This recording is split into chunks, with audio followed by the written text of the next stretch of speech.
Bonjour, c'est Greg Palisari dans le sud-ouest. Et voilà la deuxième leçon. Vous voyez que je fais des lignes verticales dans lesquelles on va placer des points pour essayer de placer des cercles. Vous rappelez qu'on utilise la main assez fluide pour indiquer tout le bras, pour indiquer des mouvements comme des ressorts assez fluides, assez spontanés, mais quand même, dans le cadre de ces deux points, on essaie de passer les lignes à travers les deux points. Et il faut laisser le bras assez flexible et fait dans le sens que vous voulez, ou dans le sens de l'autre, ou contre le sens. Ça dépend de comment vous êtes confortable. Faire des grandes, comme vous voyez, on fait autant de mouvements qu'on veut avant qu'on descende le crayon. Quand on est confortable avec la forme, quand on le voit, un peu comme une image fantôme, on peut descendre le crayon. Et ne vous inquiétez pas si ce n'est pas parfait, on cherche le sens d'un cercle, pas le cercle parfait comme avec un compas. Parce qu'on fait des esquisses, on essaie d'utiliser ça pour faire des idées et pour le mouvement, pour avancer vers l'idée d'une forme, pas la forme exacte. Donc, faites ça plusieurs fois, utilisez autant de papier que vous voulez. Comme vous voyez, c'est des papiers très simples, des papiers pour les imprimants, et avec un stylo bic ou un crayon, n'importe lequel, avec n'importe quelle couleur de papier, même si vous avez des papiers craft brun, ça fait rien. C'est juste pour avancer dans les idées, pas vraiment pour des œuvres finies.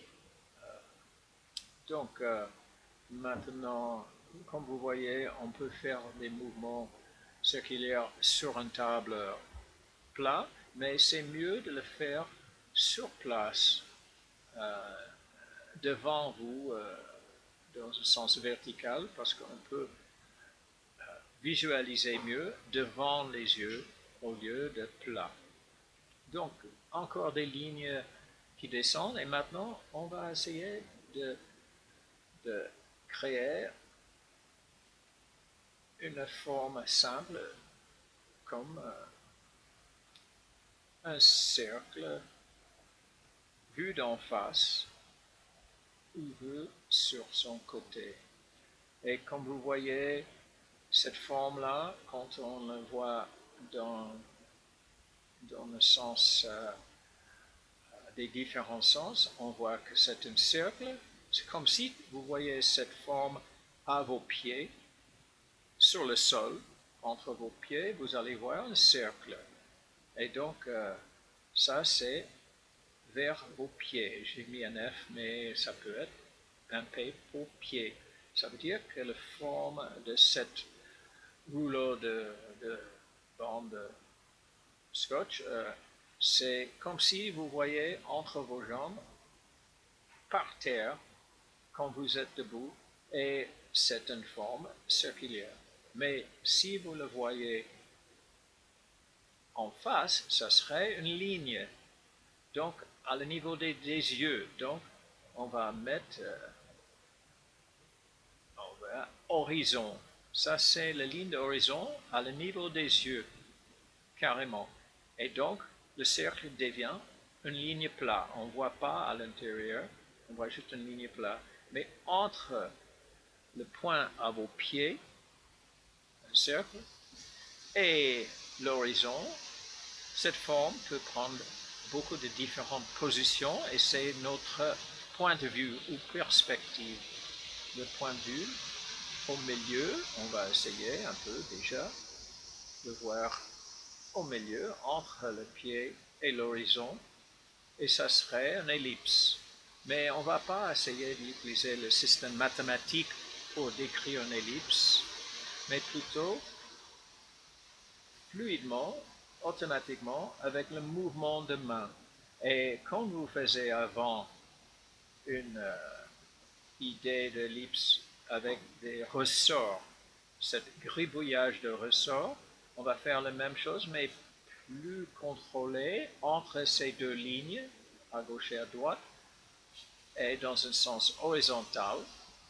Comme vous voyez cette ligne d'horizon, on peut aussi faire des lignes qui ouvrent.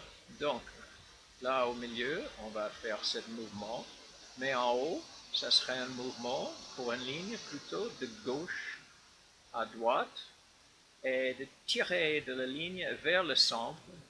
Et si vous voyez la manière de tirer et de continuer à créer ce mouvement de gauche à droite sans faire tomber votre modèle, et de continuer comme ça jusqu'à vous voyez que c'est possible d'ouvrir ces lignes et de continuer un mouvement quand même, comme on a fait le ressort avant, mais d'une manière un peu plus contrôlée. Donc, il faut rester fluide quand même. Vous voyez, entre ces gauche et droite, c'est la même largeur de forme, mais la partie qu'on voit, c'est de plus en plus étroite. Et au fur et à mesure qu'on descend la forme, on voit à l'intérieur de forme un peu plus, et on continue à faire ce mouvement très fluide. Ne vous inquiétez pas si ce n'est pas parfait, c'est l'idée de chercher la forme comme une idée. L'idée d'une ellipse qui agrandit au fur et à mesure que ça descend, que la forme descend vers vos pieds. Donc, on peut voir que là, c'est un cercle quand on voit d'en haut vers le bas, vers vos pieds, vers les feet, comme vous voulez, en anglais, sans faire tomber cette sacrée forme. Et au fur et à mesure que ça monte, ça arrive à l'horizon. Donc, l'horizon, on peut décrire avec un œil.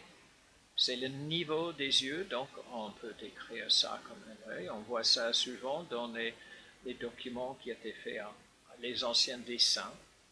Et vers le bas, c'est cette forme qui fait un dégradé de forme qui ouvre vers le bas.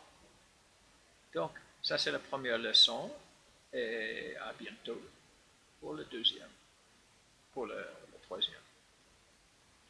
Mais cette forme, comme vous voyez, on peut le décrire mathématiquement, mais pour le moment, on fait juste cette forme comme une idée rapidement dans un esquisse assez rapide. Vous voyez, cette forme qui est rapidement décrite.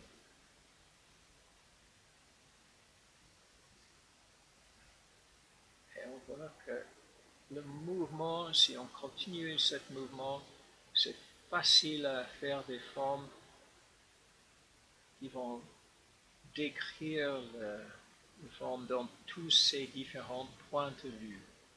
Ça, c'est une simple description de la perspective, de position de la forme par rapport à vos yeux, par rapport à votre point de vue.